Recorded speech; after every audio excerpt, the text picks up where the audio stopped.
नमस्ते शारदे देवी सरस्वती नमोस्तुते वसत्वं मम जिह्वाग्रे सर्व विद्याप्रदायिनी. नमो नमः. नमस्कार मंडळी. आज महाकवी कालिदास दिन. या दिवसाबद्दल थोडंसं जाणून घेऊया. आषाढातल्या पहिल्या दिवसावर हक्क आहे तो कवी कुलगुरू कालिदासाचाच.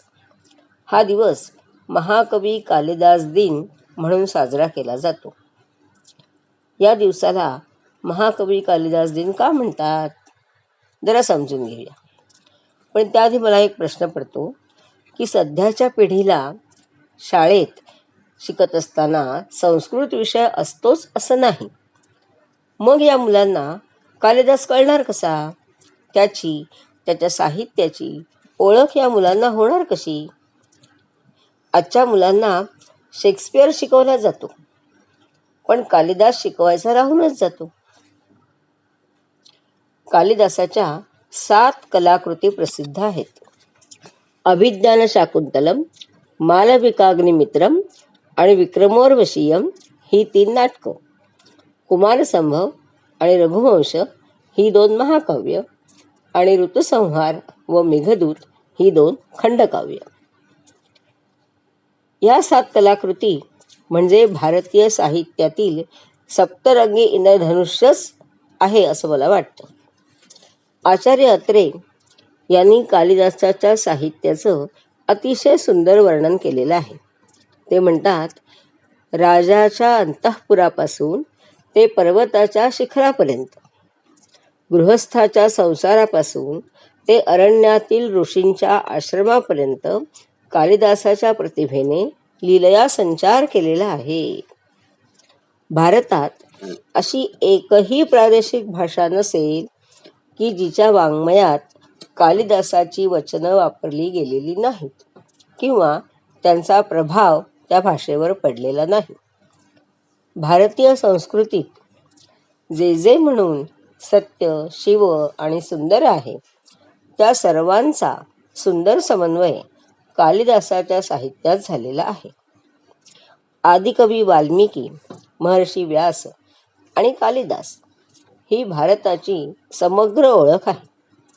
ज्याने कालिदासाचं शाकुंतल किंवा मेघदूत वाचलं नाही त्याने जन्माला येऊन काय मिळवलं असं म्हणावंसं वाटतं. कालिदासासारखा दुसरा कवी होणे नाही. याबद्दल एक श्लोक प्रसिद्ध आहे. पण श्लोक म्हणण्यापूर्वी आपण जरा हाताच्या बोटांविषयी बोलूया. आपण कुठलीही गणना करायची झाली म्हणजे मोजायचं झालं तर पहिल्यांदा करंगळीपासून सुरुवात करतो. या करंगळीला संस्कृतमध्ये कनिष्ठिका असं म्हणतात. म्हणजे कनिष्ठिका, त्यानंतर अनामिका, मग मध्यमा, त्यानंतर तर्जनी व नंतर शेवटी येतो तो अंगठा. आता श्लोक कुठला आहे ना तो बघूया. पुरा कवीनां गणना प्रसंगे कनिष्ठिकाधिष्ठित कालिदासः अद्यापि तत्तुल्य कवेर भावात अनामिका सार्थवती बभूव. तर तुम्ही म्हणाल आम्हाला काही कळलं नाही. सांगते. एकदा श्रेष्ठ कवींची गणना करत असताना कालिदासापासून सुरुवात झाली. म्हणजे करंगळीवर कालिदास विराजमान झाला. पण दुसरं नावच नाही. कालिदास हा एकमेव श्रेष्ठ कवी. नंतर दुसरं नाव कोणाचं घ्यावं असा प्रश्न पडला. कारण नाव दुसरं सुचलंच नाही. कारण आजपर्यंत कालिदासानंतर नाव घ्यावं अशा तोडीचा कवी झालाच नाही. म्हणजे काय तर तिचं अनामिका नाव जे आहे हे सार्थ झालं आहे की नाही गंमत. आता हा कालिदास कोण, कुठला, त्याचा काळ कोणता, त्याचे आईवडील कोण होते, त्याचं मूळ नाव काय होतं याविषयी फारशी माहिती उपलब्ध नाही. दंतकथा अनेक आहेत. काही ठिकाणी असं म्हटलंय की तो अशिक्षित गुराख्याचा मुलगा होता, अगदी मठ्ठ होता. काही ठिकाणी उल्लेख आहे की त्याचा जन्म एका कुलीन घराण्यात झालेला होता, पण लहानपणीच तो मातृपुत्र सुखाला पारखा झाला आणि म्हणून तो एका गवळ्याच्या घरी वाढला. पण एकंदर काय की त्याच्यावर शिक्षणाचे संस्कार झाले नव्हते हे खरं. मठ्ठ होता. झाडाच्या ज्या फांदीवर बसला होता तीच फांदी तो तोडत होता. होता की नाही मूर्ख? पण रूपवान होता.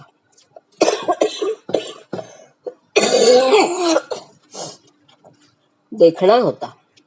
एका राजकन्येशी त्याचं लग्न झालं. तिचं नाव होतं विद्वत्तमा.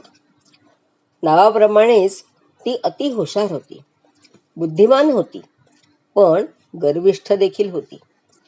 मग प्रधानाने तिची खोड जिरावी, फजिती व्हावी म्हणून हा मठ्ठ नवरा तिच्यासाठी शोधून आणला होता.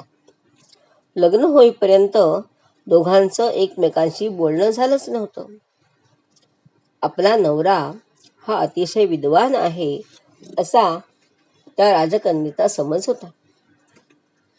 लग्न झाल्यानंतर जेव्हा दोघं एकत्र आले तेव्हा त्या राजकन्येने प्रश्न विचारला, अस्ति कश्चित वाग विशेषः? म्हणजे तुझ्या वाणीचा विशेष काय आहे? हा माणूस काहीही उत्तर देऊ शकला नाही. राजकन्या अतिशय चिडली, त्याचा धिक्कार केला आणि चिडून त्याला म्हणाली, अक्षरशत्रू ठोंब्या, इथून चालता हो. विद्वान पंडित होऊनच मला भेटायला ये, तोपर्यंत मला हे तोंड दाखवू नकोस. कालिदास मानी होता. त्याला हा अपमान सहन झाला नाही. काहीतरी निश्चय करून तो कालीमातेच्या मंदिरात गेला. तिथे तपश्चर्या केली, अभ्यास केला असं म्हणूया आपण हवं तर. कालीमाता प्रसन्न झाली आणि तेव्हापासून तो कालीचा दास म्हणून कालिदास झाला, या नावाने प्रसिद्ध झाला. नंतर तो आपल्या बायकोला भेटायला आला. तिला अस्ति कश्चित वाग विशेषः या तिच्या प्रश्नाचं चोख उत्तर द्यायचं होतं. आला.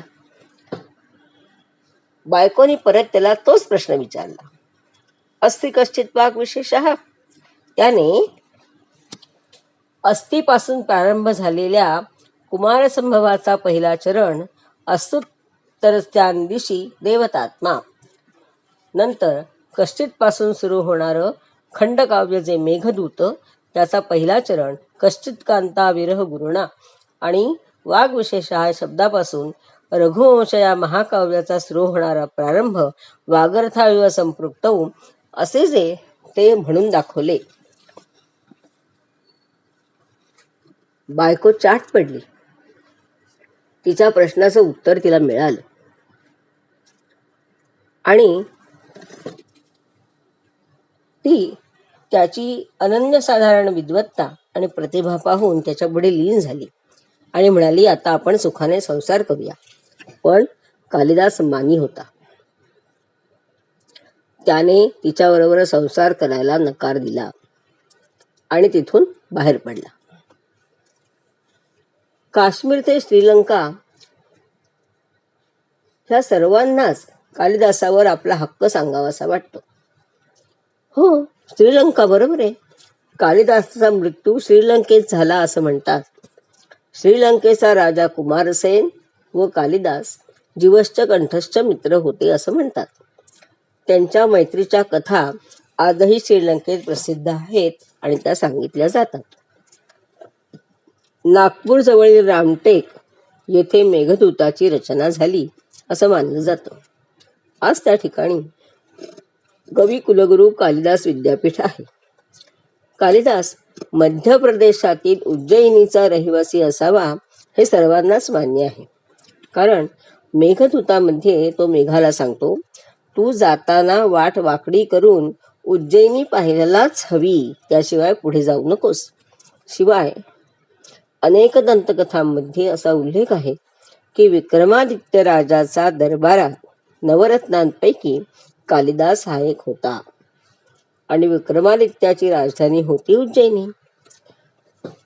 आता कालिदासाचा काळ कोणता याबद्दल अनेक मतमतांतर आहेत, पण इसवी सन पूर्व पहिले शतक हे जास्त बरोबर वाटतं. आतापासून किमान 2000 वर्षे आधी कालिदास होऊन गेला. जन्मतारीख, वगैरे तपशील उपलब्ध नाहीत. मग कालिदास दिन कसा ठरवला गेला? आषाढ शुद्ध प्रतिपदा हा दिवस कोणी ठरवला? तर मेघदूतामध्ये एक श्लोक आहे. तस्मिन्नद्रौ कतिचित् बला विप्रयुक्तः कामी नीत्वा मासान् कनकवलयभ्रंशरिक्तप्रकोष्ठः आषाढस्य प्रथमदिवसे मेघमाश्लिष्टसानुं वप्रक्रीडा परिणतगज प्रेक्षणीयं ददर्श. परत तुम्ही म्हणाले आम्हाला काही कळत नाही हो. सांगते. शांता शेळके यांनी या मेघदूताचा अनुवाद केलेला आहे. त्यातल्या श्लोकांचा अनुवाद त्यांनी असा केलेला आहे. गिरीवरी त्या महिने काही कंठित तो राही विरही जन सखी विरहे कृश अस्त असा जाहला गळे करातुनी सुवर्ण कंकण आषाढाच्या पहिल्या दिवशी बघतो शिखरी मेघ वाकला टक्कर देण्या तटभिंतीवर क्रीडा तुरगज जणू ठाकला. आहे ना उल्लेख? कालिदासाने या तिथीचा उल्लेख केलेला आहे. या दिवशी यक्षाने मेघ पाहिला आणि दूत म्हणून त्याला पाठवून आपल्या प्रियेला निरोप पाठवावा असं यक्षाच्या मनात आलं. कालिदासाचा जन्मदिवस माहीत नाही, पण मेघदूताचा जन्मदिवस तर नक्की समजला की नाही. म्हणून हा दिवस कालिदास दिन म्हणून निश्चित करण्यात आला. त्याच्या साहित्याचा मोह भारतातच नव्हे तर जगभरातल्या वाचकांना आहे. अहो, जर्मन कवी गटे कालिदासाचं शाकुंतल डोक्यावर घेऊन नाचला होता असं म्हणतात. कुसुमाग्रज, शांताबाई, बाभा बोरकर, अहो सी.डी. देशमुख या सगळ्यांनी मेघदूताचा अनुवाद केलेला आहे. कालिदासाची रचना म्हणजे शब्दरचना साधी व सुटसुटीत आहे. त्याचं लिखाण भव्य व सौंदर्यवादी आहे. त्याच्या लेखनात महाकाळाचं, क्षिप्रा नदीचं आणि उज्जैनीतल्या बारीक सारीक गोष्टींचं सुंदर आणि सूक्ष्म वर्णन आपल्याला दिसून येतं. त्यावरून उज्जैनीमध्ये त्याचं वास्तव्य बरीच वर्ष असावं हे नक्की होतं. त्याच्या वाङ्मयात त्याने स्वतःबद्दल कुठेही कोणताही उल्लेख केलेला नाही. त्याच्यावर लक्ष्मीचा वरदहस्त असावा असं त्याच्या लेखनावरून वाटतं. जन्मापासून तो गोरा गोमटा, राजबिंडा, तरतरीत व बुद्धिमान होता असं काही ठिकाणी आढळतं. प्रकृतीनेही चांगला होता. काही दंतकथांमध्ये तो मठ्ठ होता असाही उल्लेख आढळतो. पण शिक्षणाचे संस्कार त्याच्यावर झाले नव्हते हे मात्र नक्की. कालिदासाची एकाहून एक सरस काव्य ही खरं तर प्रवास वर्णनच आहेत. पण तो पूर्णपणे खुल्ला आहे तो मेघदूतामध्ये. कालिदासाने पाहिलेला, अनुभवलेला पाऊस आज कित्येक शतकानंतरही मेघदूताच्या रूपाने आपल्यासमोर आहे. कालिदासाच्या नजरेतून निसर्गाकडे बघायचं असेल तर आजचा मुहूर्त शुभ आहे. हो, आषाढाचा पहिला दिवस, आषाढ शुद्ध प्रतिपदा, अर्थात महाकवी कालिदास दिन. महत्व आलं ना लक्षात? धन्यवाद. शिल्पा वैद्य टीचर या यूट्यूब चॅनेलला तुम्ही अजून सबस्क्राईब नाही केलं? अहो मग करा ना पटकन. लाईक करा, शेअर करा आणि तुमच्या प्रतिक्रिया जरूर कळवा. मी वाट बघते. धन्यवाद.